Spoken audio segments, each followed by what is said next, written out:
3 up, 2 across, tap that play button 3 times, and walk through the archway into Dialogue Alley.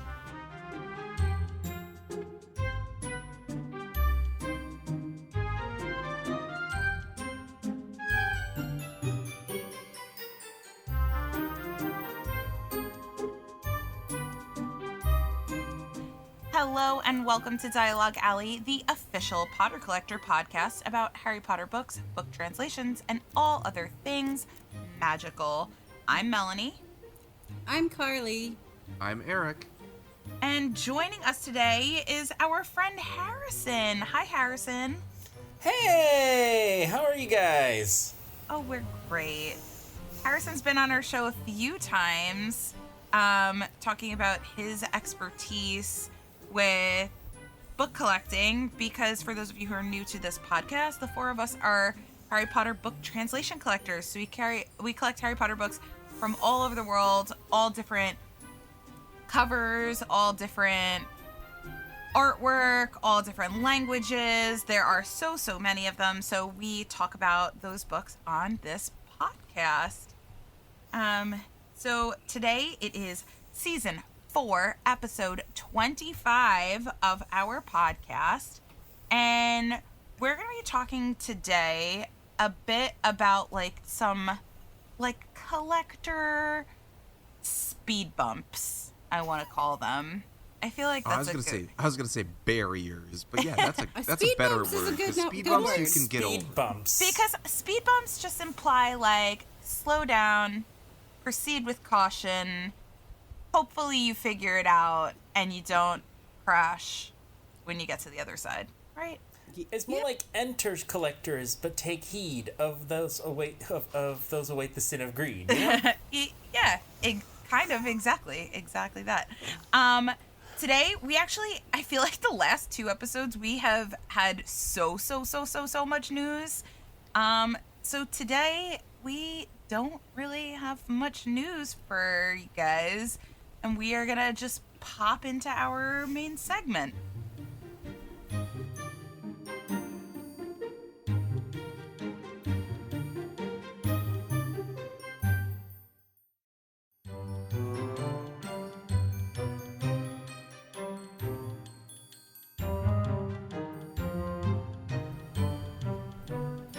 Yeah, well, because you said we don't really have any news, that means the next episode we're gonna have all the news. I don't know, So 40 minutes of news so to much talk news. about.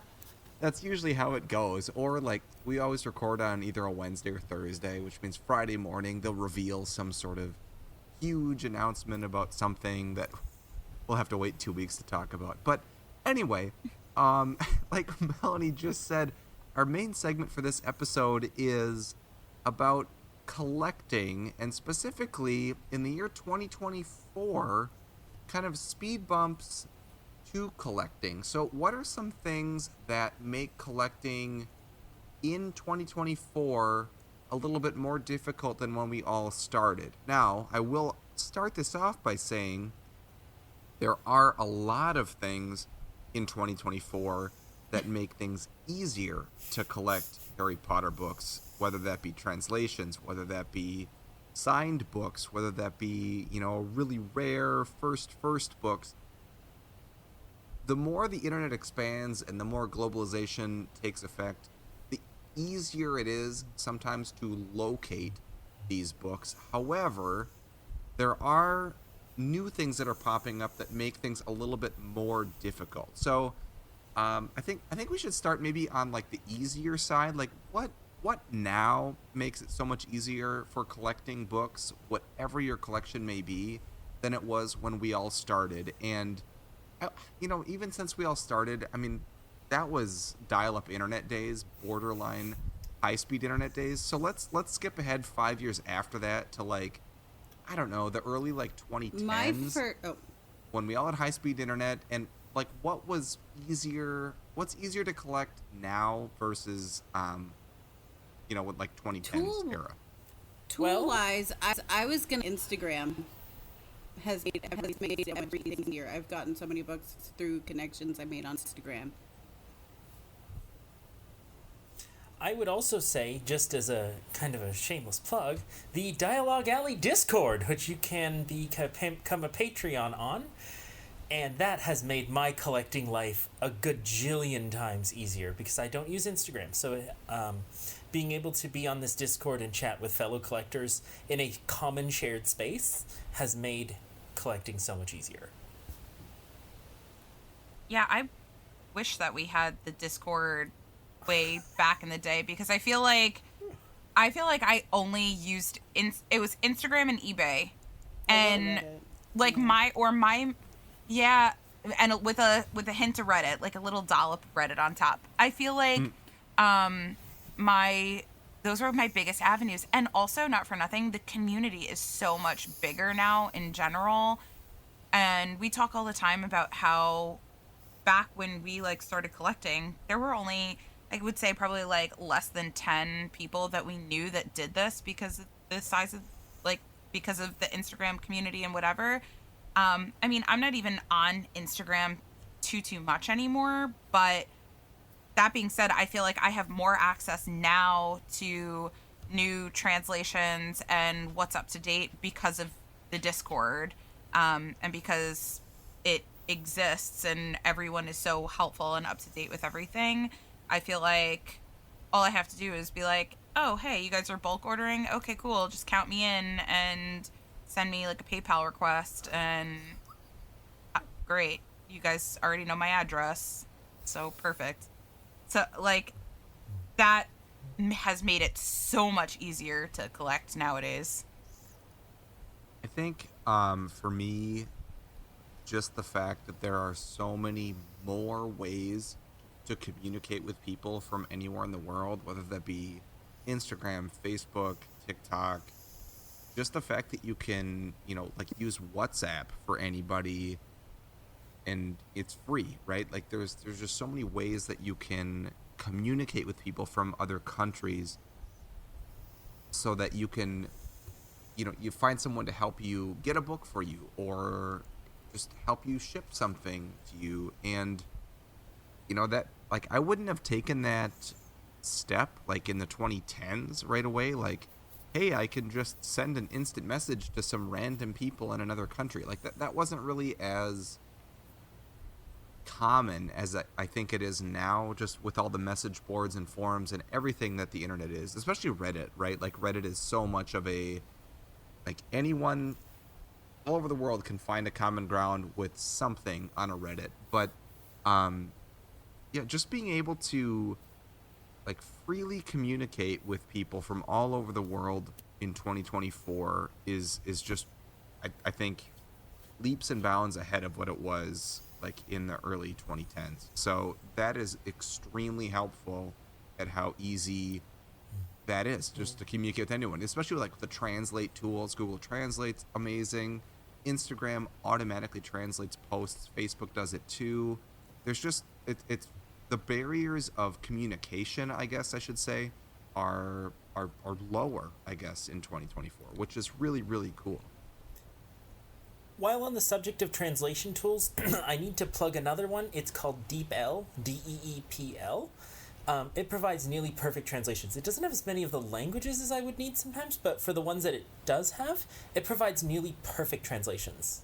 That is a great plug, and that is what I always tell people when they need a Spanish translation, especially in my job, is to use that exact translation. So, hooray! So there are things that are easier, but there are definitely things now, especially the way the world is, that are more difficult. So I think the first thing that we all have noticed in 2024 is that shipping costs are astronomically higher than they were, I would even just venture to say, pre-pandemic. Like pre-2021, pre-2020, shipping was a lot cheaper than it is now. And I know that that is a huge barrier for people to find books that aren't even rare, but just books that are coming from a great distance to a specific country. And the example that I'm going to give is there's someone in one of the Facebook groups that all of us, pop in on about Harry Potter book collecting.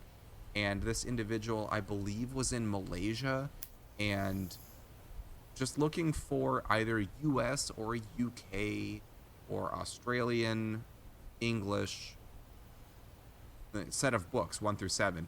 And those books are not rare, right? You can get any of those books used for practically free if you don't care about the condition.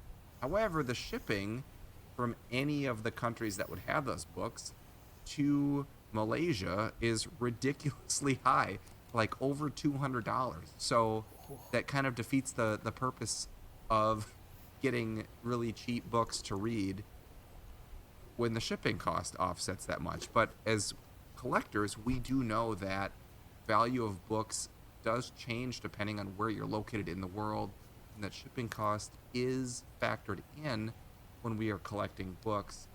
But I think we would all agree that, that is a huge speed bump to collecting books when you think that the value is low. However, the shipping cost, doubles, triples, quadruples the value of the book.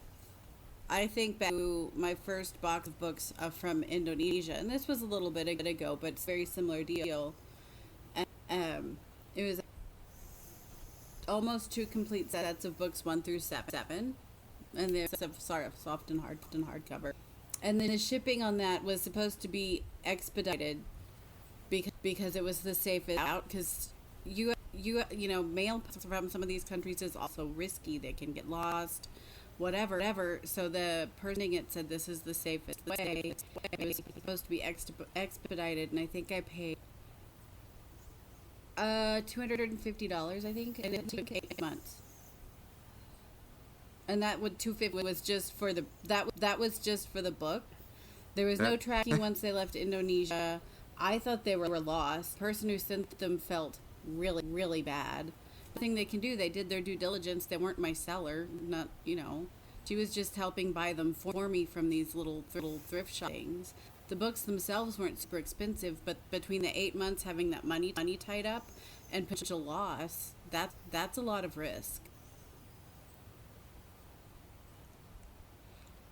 I'm just glad you said they'd still be in the mail. Because how long would it have taken had it not? Yeah. Like 3 years? I don't know.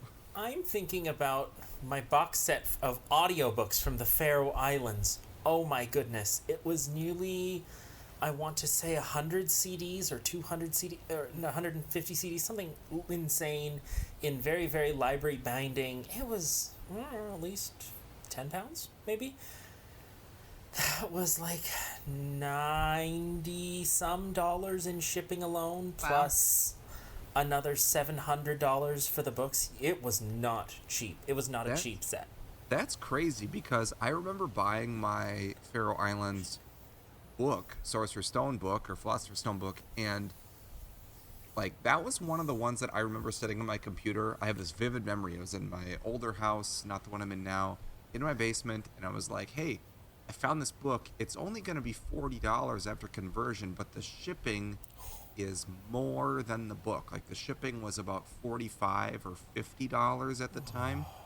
So the total cost of the book was around $85 US.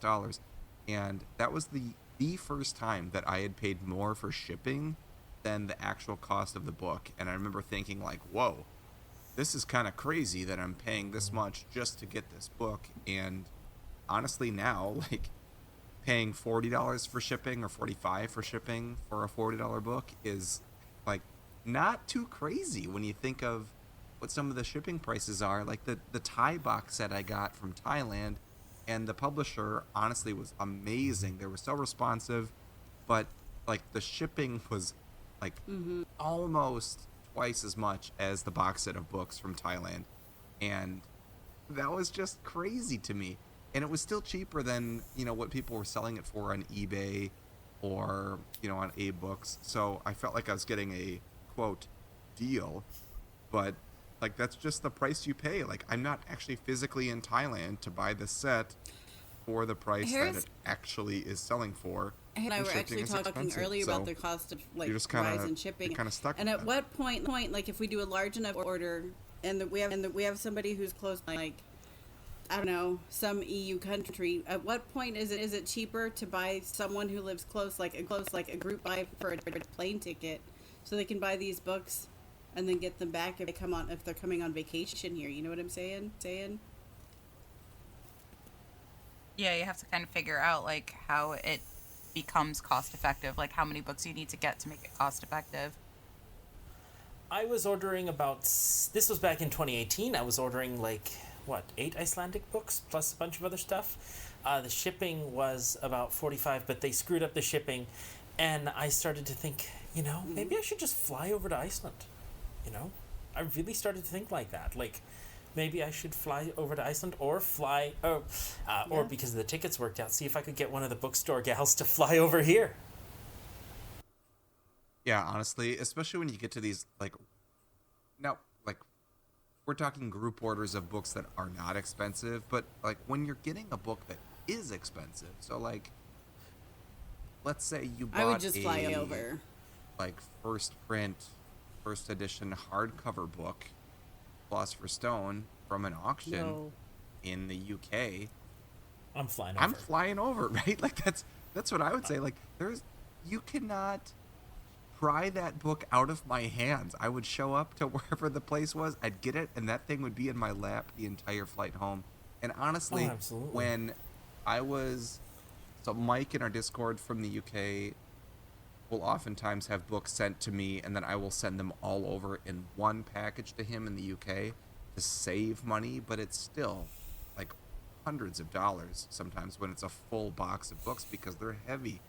And at one point, I remember messaging him saying, would it be cheaper if, I just booked a round-trip ticket to London? Because we fly direct from Minneapolis.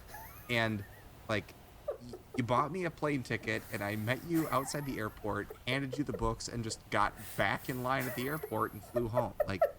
The pricing was honestly, we were considering doing that. So, or at least I was. And I don't know, there is a threshold at some point where that might be cheaper, but I mean, you could have had fish and chips while you were at it.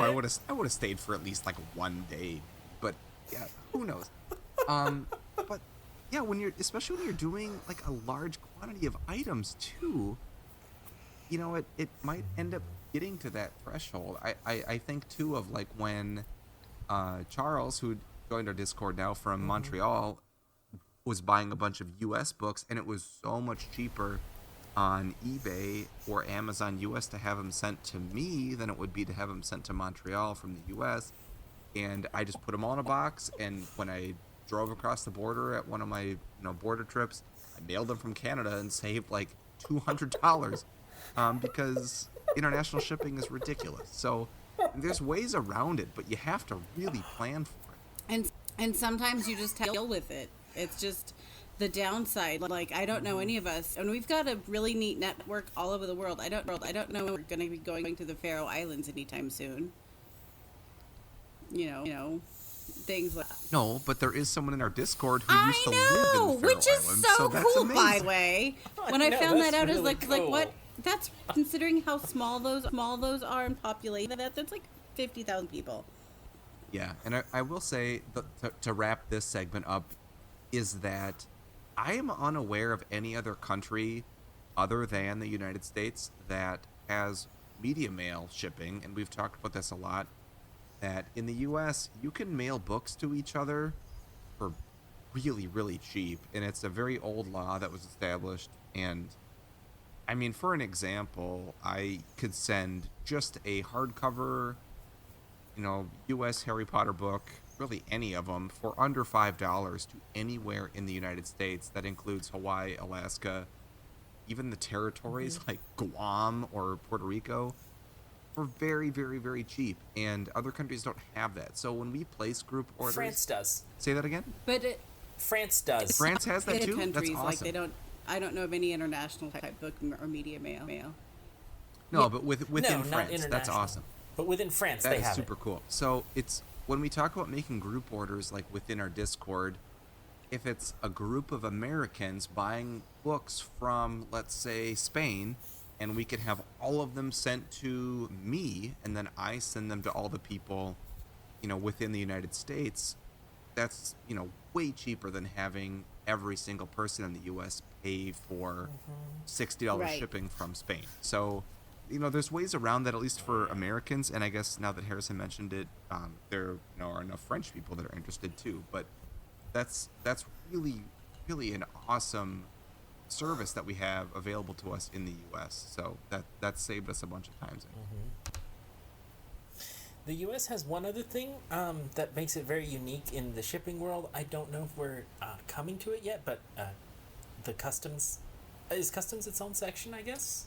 Well, let's talk about that next. Yeah, because customs can definitely be a speed bump depending where you are in the world. So we're talking about importing something from one country to another country, and sometimes that triggers certain tariff laws or import taxes that you have to pay, and different countries have different laws set in place for that. So Harrison, what were you going to mention about it?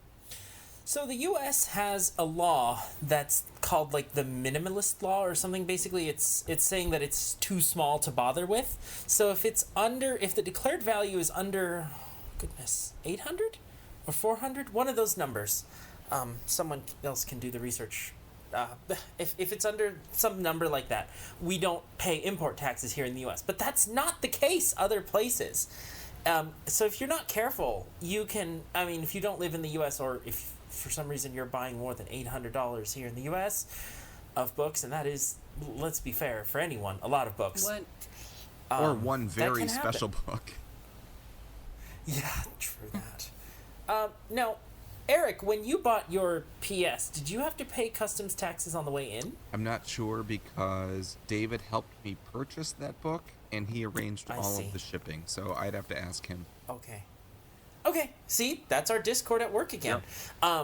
But anyway, the point is, like, if I'm shipping like a books to the UK, right? Like, then that person has to pay customs taxes on the other end, and I have to warn them, like, hey, you're gonna have to pay, some customs taxes on the other end. I wasn't shipping books, but I just shipped something in the UK last week, and customs taxes were charged by DHL before it got into the UK. Right, depending on what you put the value of the item on your customs form that you fill out on our end. Yep, absolutely. Also, just shipping internationally can seem daunting because dresses can be very different, and especially like some countries ship to have like almost directions. Like I remember one was like 8 lines, and it was like directions. Like they only ended with around the corner by the restaurant with the blue door,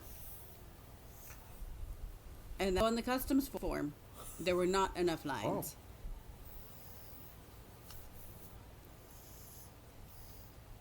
But I made it.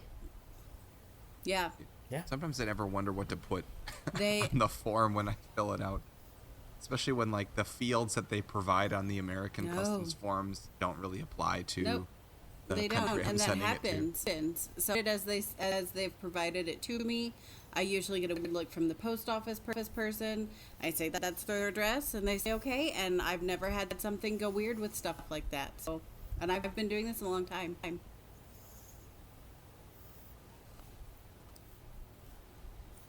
Well, so now that we have our books shipped, I guess it's important to talk about how we pay for things. And I've mentioned so many times that in general, if you're buying from a store, like a website from any other country, it is so helpful to have a credit card or debit card that does not charge you foreign transaction fees. So I personally will just say I have an American Express card that has no foreign transaction fees, and I have a Visa card that has no foreign transaction fees.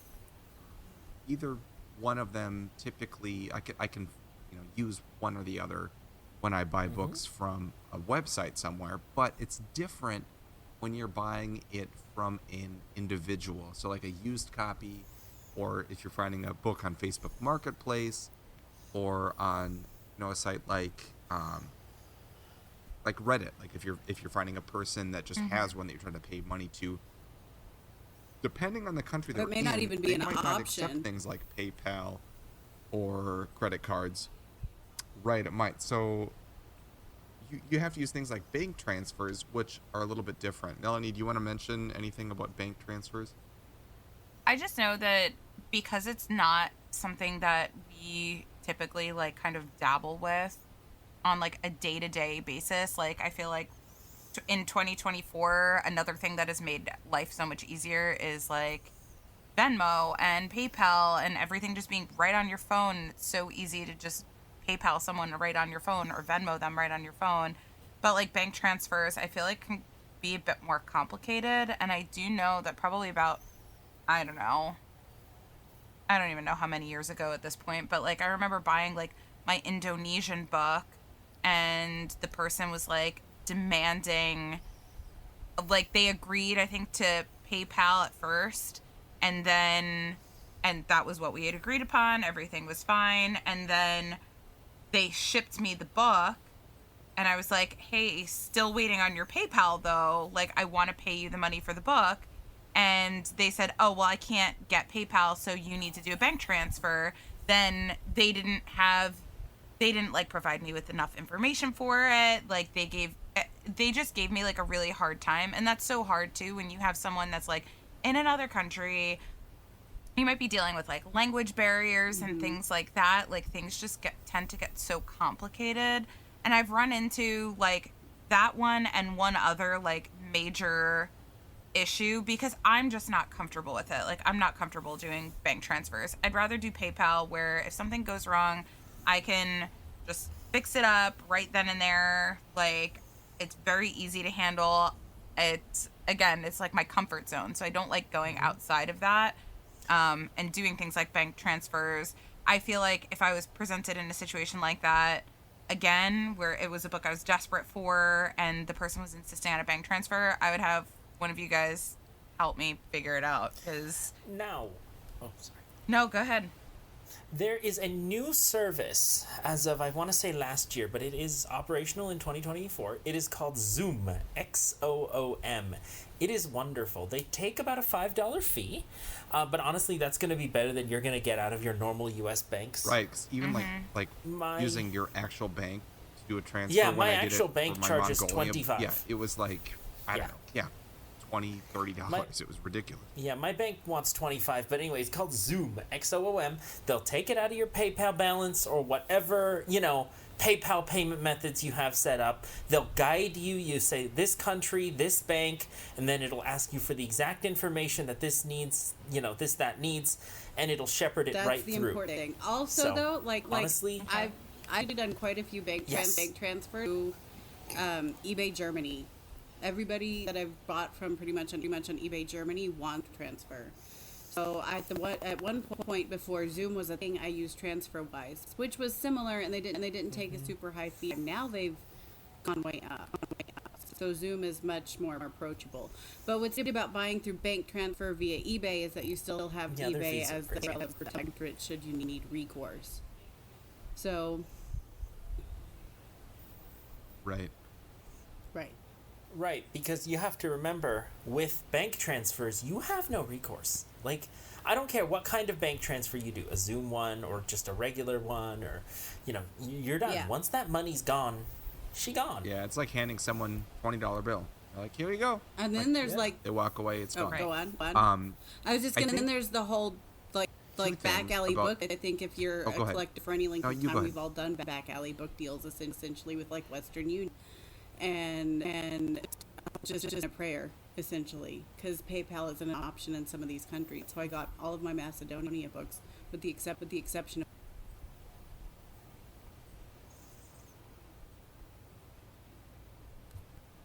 Right, and that is like exactly what I was about to say, is that one, be super cautious still. Like, don't just send money to some random person willy-nilly, right? Like, you need to be careful when you're doing things that aren't,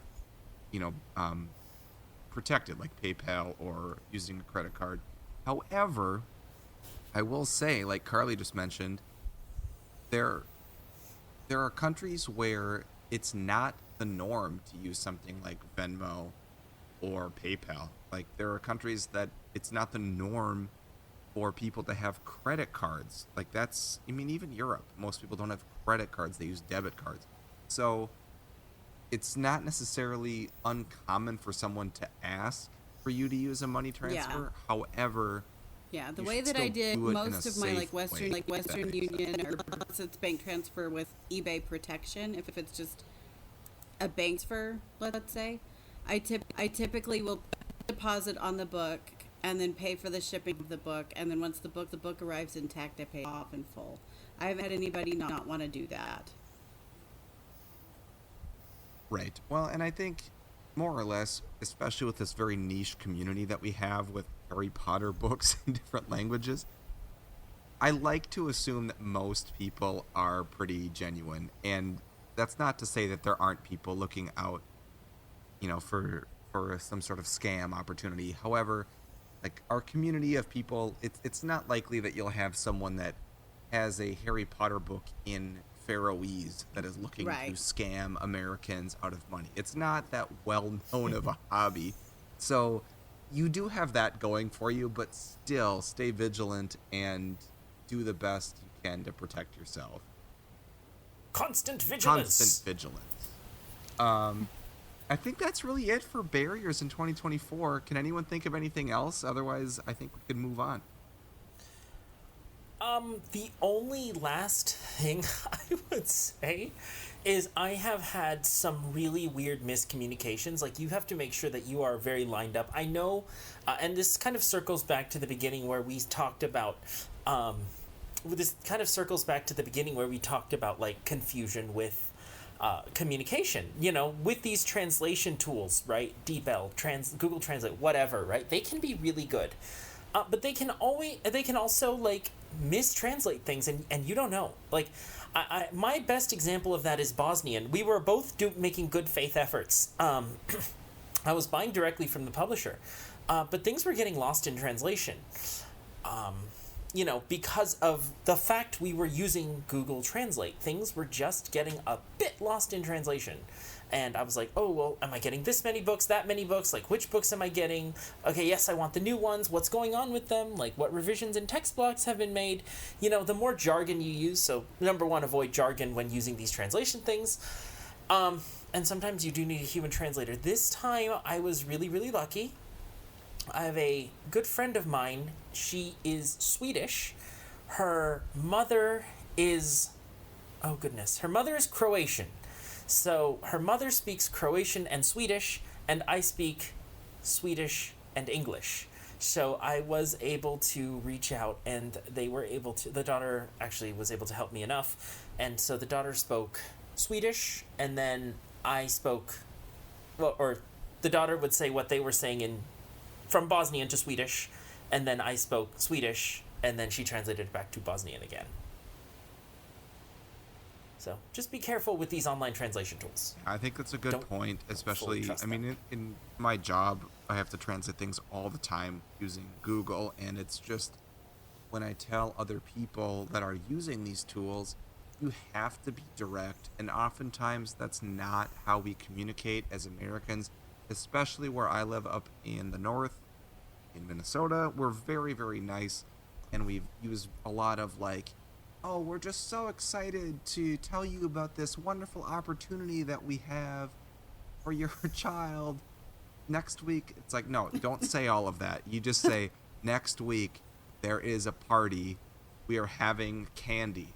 Do you have any allergies? Like, you have to be very, very direct, and it sounds like you're almost being, I don't know, like very passive, or you're just, or very upfront. Like, you're not having a lot of like personable interaction, but like oftentimes when you're using a translation tool, you have to be direct. Otherwise, it's just going to get lost in translation, because you're going to use so many sort of, I don't know, just regional expressions or words that can mean 4 or 5 contractions. things. Yes, and especially with idioms. Yeah, just avoid any figurative language and just be direct. And you're not going to come across as rude. Don't worry about that. You just want your message to be clear. And if you're comfortable with ChatGPT, sometimes ChatGPT can actually do a better job with translation than these translation tools. Sometimes, not always, but It can clean up. It can definitely see through some of the figurative language and almost translate it thought for thought rather than word for word. Sometimes, again, it hallucinates too. So, but it's just another tool in your toolbox, if that's something you're comfortable with. Awesome. Well, It's you know a what? Something that favorite. I'm comfortable with is our translation of the show, which is a really bizarre book. So let's move on to that, and then Carly can tell us some more about it.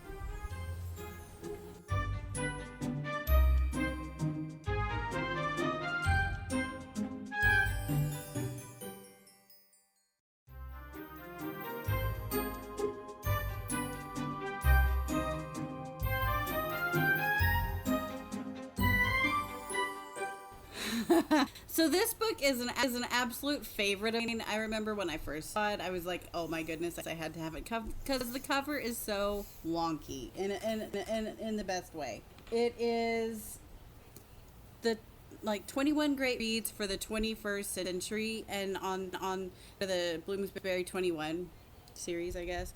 So what Bloomsbury did in 2007 is they released 21 books that they've published. I believe that they've published. I could be wrong there, but I know Harry Potter's definitely one of them. But they released these 21 books that they thought were great reads for the 21st century in their words. And each of these covers, importantly, are all done where it's like a white backspace and then like a picture of the first edition of the book cover. And all are done in that same way with a red spine. And it'll say, like, I think the number, I think the header book is number 6 and underscore 21, because it's part of the 21 Great Read series. Yep. Published by Bloomsbury in 2000. And the foreword on this book is by Alexander McCall Smith. And it's just a very interesting book. And it's something that I feel like more collectors should be aware of, because it is nifty. And less than 20,000, there was only one print run, less than 20,000 of them were printed, and you can still find these books on eBay being sold by like thrift books, used bookstores, and they're in pretty good shape for the most part, because I am thinking they were sold in normal bookstores in the UK. That makes sense. But anyway, most of them tend to be in pretty decent shape, even with the white background on the cover. But I think it's a book that definitely needs more talk time because it is cool. Kind of makes me want to side collect all 21 Erik? of these great read books. I've honestly thought about it because they are so fun looking, right? It's definitely different. It's just a fun book. Yeah, it's memorable, and it's kind of, because it's like, out of all the adult covers we've had of Harry Potter, I think this one would be a great adult cover of Harry. It looks like a Time magazine cover, is what it reminds me of. Yeah, it looks like a cover of like a book that's reviewing a Harry Potter book, not like an actual Harry Potter book. Right. But, you know, they did schnazz it because they do have the foreword by Alexander McCall Smith. To be honest, I don't know who that is. Alexander McCall Smith is an author of British mysteries. Oh, perfect. Thank you. And the other, at the end of the book, the other books in the Harry Potter series, and it goes into that. It goes into all the books that are, which of course are all of them, and then at the very back of the Bloomsbury 21, and then it has all of the books in the series are, authors are. So if you want to collect the books, Erik, they're in the back of the book. They are in the back. It's very helpful.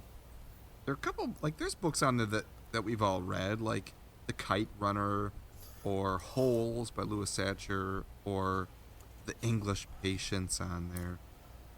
There's books that you've heard of. There's also books that I haven't heard of, which is kind of cool. Yeah. So, maybe I'll check some What of I these out. find interesting about this book is they don't have, because the picture of the book on the cover of the book, which is odd, but they don't even have a first print of the book on the cover. It's a much later print. No, it's not. It's the Triple Smarties Cold Yeah, it's a much later print picture book. of the book. It's a hardcover book, so at least that, but it's a much later print. Thinking they couldn't I mean, it would have been so cool to have a first print book on the cover, you know, but they didn't. I figured one that they had in office and photographed it, but, you know, quite frankly. So anyway, yeah, less than 20,000 of these were printed, and only all first prints. I think this book, I mean, if you think about it, there are 20,000 of the French requirement box sets, which are really cool spine art, all of that stuff. I'm not saying that this should sell for as high as that by any means, but I am saying I think they should go for more than $5 or $20, which you can still find this book for, Yeah. and value, I guess, a little bit.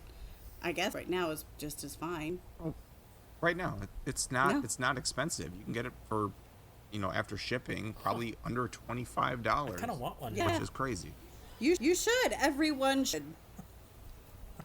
So, all right, let's see how it smells. Ooh. Meh. Mine doesn't. I don't like mine. It smells poor. I'm giving Mine's it poor. acceptable because it's neither here nor there. I smelled the same copy, and it's definitely acceptable. I actually really like it. I'm gonna give it an exceeds expectations. I like it a lot. Oh, Yeah, maybe I just opened up to a good page, but possibly. no, I like it. I'll give it exceeds expectations for sure. Yeah, mine just smells like nothing. Oh, Aw, mine's just wow. not great. We're all over the place Sorry. tonight, huh?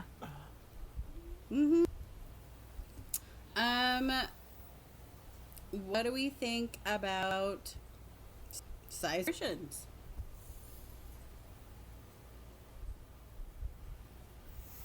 For me, I mean, it's a paperback book. I think we mentioned this. It's paperback with a picture of a hardcover book on it, which is kind of like, whoa. But for a paperback book, honestly, this book is pretty great. I'm going to give it an exceeds expectations. It's a good size. You'd throw it in your bag and read it. So it's, yeah. E for me. I would say, I'm going to say acceptable book. It does the job of being a good paperback book. I'm gonna give it an acceptable. Just because I feel like it is small. It's a bit too small. I don't know. I'm gonna give it acceptable also. I feel like it doesn't have anything that completely stands out about the size and proportions. I think that it's perfectly fine. So yeah, I'll give it an acceptable. Perfect. And how does it feel in your hand, guys? Poor. Well, No, poor? I Really? don't like it. No, I mean, I don't like its feeling in my hand. I don't feel it in my hand, and I'm like, oh, I want this. Like, I want it because it's like less than 20,000 copies and all that, but I don't want it because it feels good in my hand. It just doesn't for me. I'm going to say exceeds expectations. I'm giving it an... Because I love how smooth the cover really? is. I like that the spine is a little bit thicker than the usual first edition. And I feel like the wrap is a little thicker board, but a little thicker cardstock, than you'd see on the typical softcover Philosopher's Stone book. So I love how it feels in my hand. I love everything about how it feels in my hand. So it's not standing, but it definitely exceeds expectations. I'm just giving it an A. Like, it's just a very Yes. fine book. It is rather stiff. Like, the soft cover is rather stiff, which is good, I guess, for like quality of the book, but just how it feels. I think it feels too stiff for me to be a good paperback book to read. There's no I wish it flop would in this flop board open a in little these bit more wraps. than it does. No flop at all. I honestly, No flop. I prefer like the Duddle, like when the ones you can buy in the UK now, the soft covered Duddles, like that to me has a better in your hand feel than this does. Yeah. Yeah, I think I totally agree with Eric. I would give it a pour for how it feels in your hand just because of how stiff it is. Like, you can't, it's just not inviting really by any means based on the fact that, like, you can't even really open it. And you can't open it without, like, seriously damaging this book. So, yeah, I'm giving it a 4. So quality. I think what Melanie just said leads into what I was going to say about quality, is that if you read this book, the spine's going to crease. It's just, there's no way to read the book without that. So that does hurt quality for me. So I'm going to have a 4 plus acceptable minus.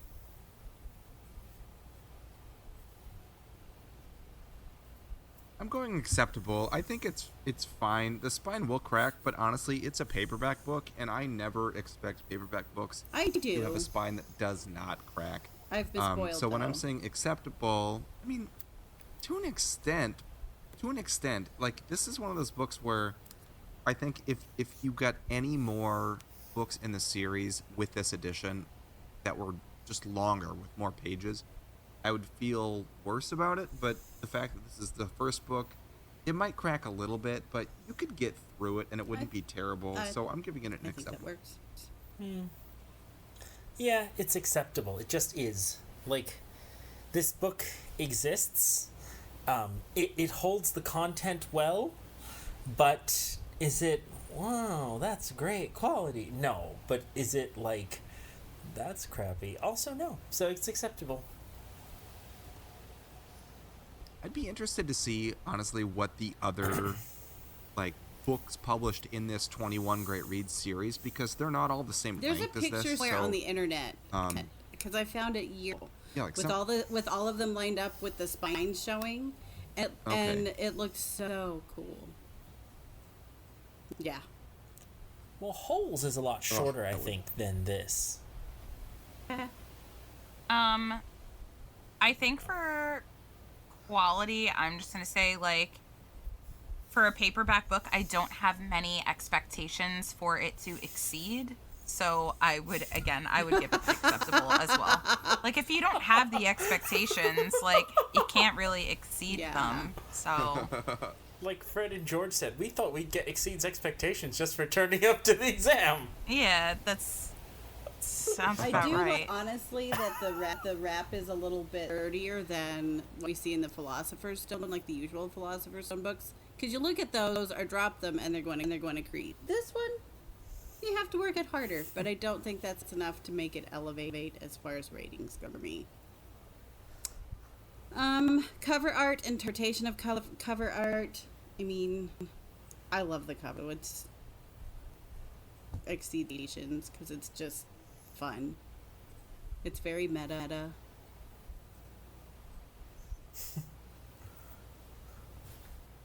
It is meta. I don't know if that is an amazing thing. I mean, every book in this 21 Great Reads series would look exactly the same with just a different cover on there. So when I'm thinking about how all of them are, that's acceptable to me. It's just a picture of a book on the cover of a book. So my official score is an A, but from like a collector standpoint, in terms of what this book looks like compared to other books in my collection, I think it's just outstanding.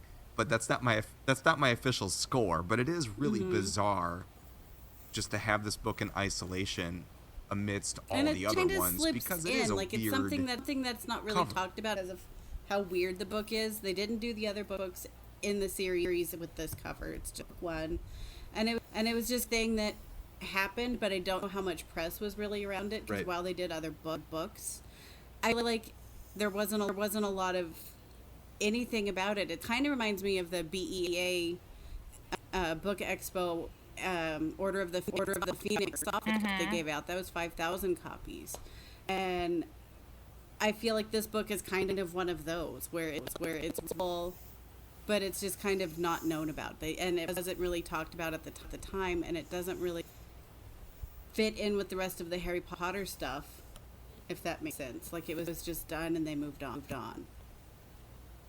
No. I have a hard time with this particular category. So I don't really know what to say about this can just say category. Applicable? Yeah, pretty much, because it's very hard for a blind person to rate Fair a enough. cover art score. It is true. Although, Harrison, I will say, in terms of all the covers, like, I feel like this would be more of something that you could, like, Yes. interpret the fact that it's just a picture of the book at an angle as the cover of the book. Like, it's not like, we're not, like, evaluating the cover art. It's just, like, Yeah, the cover it is a quite picture weird. of in, the book. In the So, weirdness scale, I would have to give it, like, I mean, if we want to take the true meaning of the word outstanding, it stands out. So I guess it gets an outstanding. Ha ha ha ha. Sorry, I thought that was funny. And X Factor? well, I did too. That's why I laughed. Oh, Guys, sorry. you keep forgetting about me. Is it because I'm sorry. I know I'm half asleep, but you keep forgetting me. It's okay. It's fine. I don't know. What? Well, with responses like that, I can see why we're trying to skip over. Honestly, is so funny, but I'm gonna give it a pour because it's not even a cover. It's a picture of a cover on the cover. No. And it's not even all And of it. it's not even the It's full cover of cropped. the book on the cover. Yeah, I'm giving it pour. I'm not a fan. X That's Factor? it. All right, but go ahead. That's fine. X Factor. X Factor's the cover. No. It's bizarre. No. Does anyone disagree There's one with X that? factor I have in mind, which is the forward. Like, I want to buy a copy. I said I want to buy a copy earlier, and I want to buy a copy because I want one that I can open up and read the forward. I am a sucker for forwards. I only know of, I want to say, 3 Harry Potter books that have, like, forwards.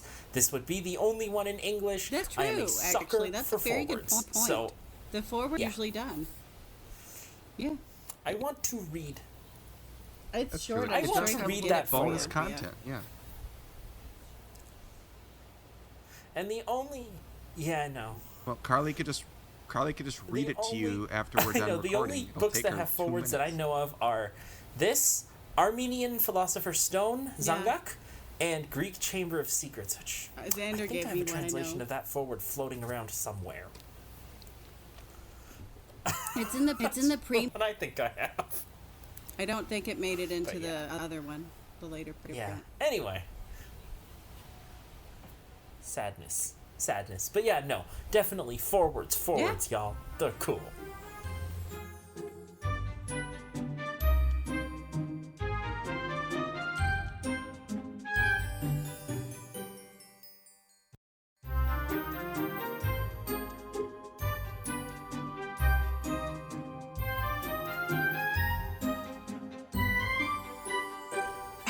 I mean, I know I joked about like this cover being like something to be a sight to be seen because it's a picture of a cover on a cover instead of it actually being a cover.